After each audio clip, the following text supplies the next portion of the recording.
Associate sponsor UltraTech cement.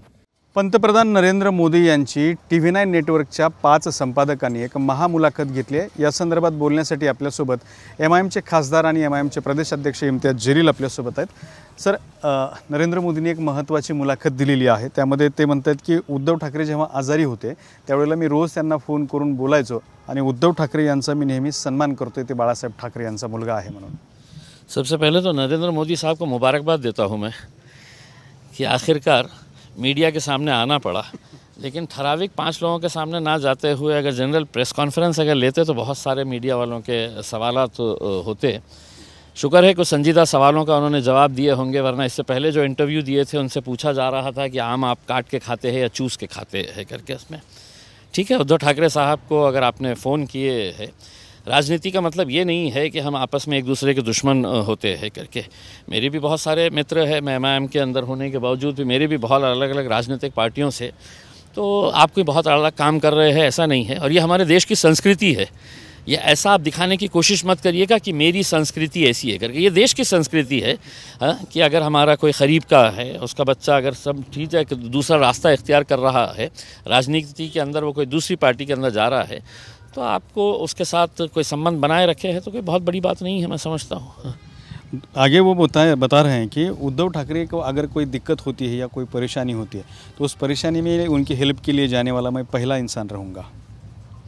जाइए ना, उद्धव ठाकरे की तरह उन्होंने ये भी बोलना चाहिए था कि इस मुल्क के मुसलमानों के ऊपर अगर ज़रा सी भी परेशानी आई तो उन परेशानियों को दूर करने के लिए नरेंद्र मोदी पहला ऐसा शख्स रहेगा जो वहाँ पर जाएगा उनकी परेशानियों को दूर करने के लिए। ये आपके जो स्टेटमेंट्स है ये राजनीति से प्रभावित है। आप कहीं ना कहीं महाराष्ट्र की जनता का एक सॉफ्ट कॉर्नर हासिल करना चाहते हैं, और वो इसलिए हासिल करना चाहते हैं कि आपको सामने नज़र आ रहा है कि आपने जो एक सपना देखा है कि अब की बार 400 पार, तो अब आप कितने पे पार होने वाले हैं आपको खुद समझ में आ रहा है। तो अब आप अपने इंटरव्यू के अंदर उद्धव ठाकरे और महाराष्ट्र की जनता से एक सहानुभूति हासिल करने के लिए इस तरह के जवाब दे रहे हैं। मैं समझता हूँ कहा जा रहा है कि आगे के समय में हो सकता है इस इंटरव्यू के जरिए से वो इंडिकेट कर रहे हैं कि उद्धव ठाकरे को वो साथ भी ले सकते। देखिए साहब, महाराष्ट्र की राजनीति के अंदर अगर कोई आमदार या खासदार रात में एक पार्टी के अंदर सोता है, दूसरे दिन आप जब नींद में से उठते हैं तो पता चलता है कि वो दूसरी पार्टी के अंदर कूद चुका है करके, और जब आप बाथरूम में से फ्रेश होकर बाहर निकलते हैं तो पता चलता है उसकी चर्चा तीसरी पार्टी के साथ भी जारी है करके। तो ये राजनीति हमें महाराष्ट्र के अंदर देखने को मिल रही है। तो कोई आश्चर्य नहीं होगा, कोई आश्चर्य नहीं होगा कि कल शरद पवार साहब भी भाजपा के साथ जा सकते हैं, कल उद्धव साहब भी उनके साथ जा सकते हैं। तो उनके यहाँ पे जो गुलाम घूम रहे हैं आज के दिन कि हमको सेक्युलरिज्म को ज़िंदा रखना है तो नहीं, हमको उद्धव के साथ जाना पड़ेगा। तो ऐसे हालात के अंदर मैं उनकी कैफियत जानना चाह रहा हूँ कि उनके हालात क्या रहेंगे उसमें।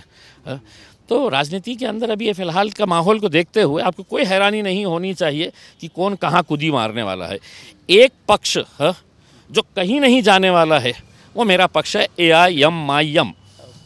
आगे वो ये भी बता रहे हैं कि बाला ठाकरे का मेरे ऊपर बहुत सारा प्यार था और मैंने एकनाथ शिंदे को CM बना करके, मुख्यमंत्री बना करके बाला साहेब ठाकरे को श्रद्धांजलि दी है। आपका सबसे बड़ा श्रेय मोदी जी अगर कुछ जाता है तो महाराष्ट्र की मराठी जनता को कमज़ोर कैसे किया जा सकता है। मैं बाला साहब ठाकरे का कोई बहुत बड़ा शुभचिंतक हूँ ऐसा नहीं है। वो अलग राजनीतिक पार्टी में थे, उनकी एक अलग आइडियोलॉजी थी, हिंदुत्व के मुद्दे के ऊपर लड़ते थे।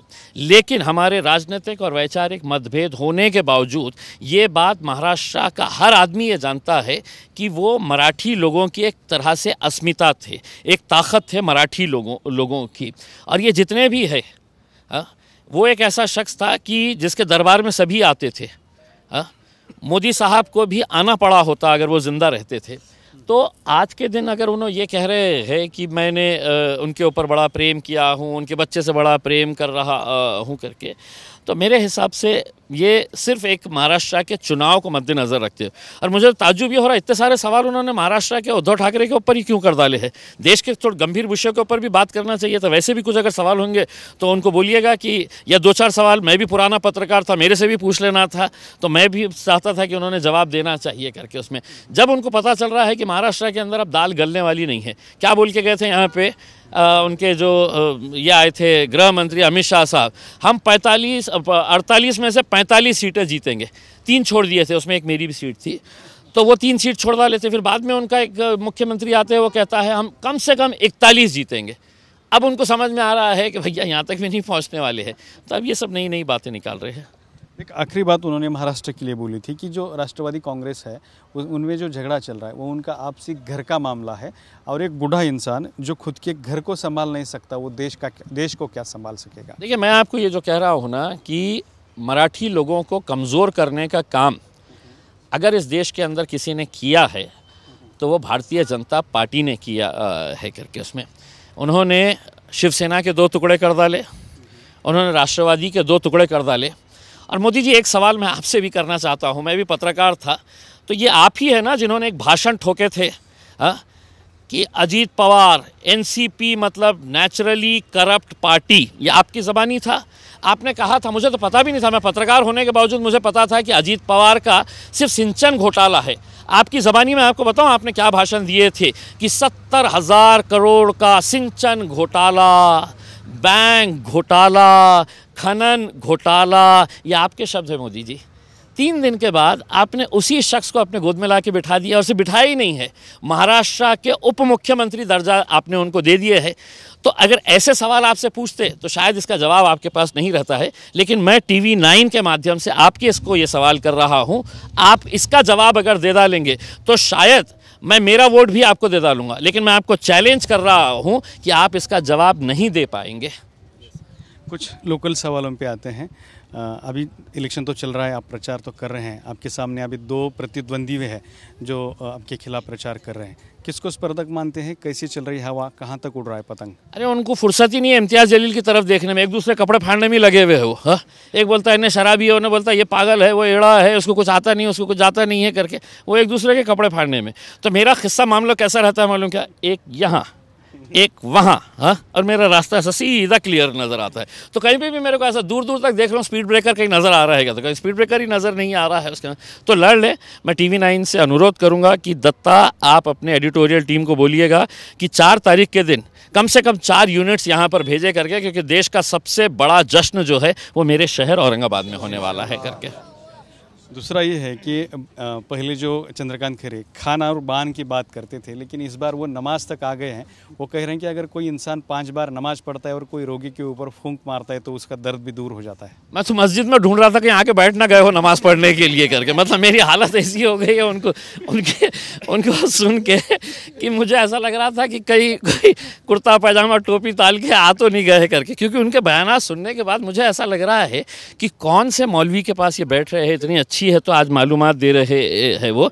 इसका थोड़ा सा दत्ता श्रेय जो है ना वो मुझे जाता है, क्योंकि जब मैं 2014 के अंदर आया तो मैंने कभी भी ये नहीं देखा है कि किस जाति का कौन सा त्यौहार है। ये मेरी संस्कृति है, हमारी तहजीब है कि अगर किसी की दिवाली है, किसी का दशहरा है, किसी की क्रिसमस है, हम उनको मुबारकबाद देते हैं। खैरे साहब को 30 साल लग गए ये समझने में कि उनकी कॉन्स्टिट्यूंसी के अंदर मुसलमान भी है करके।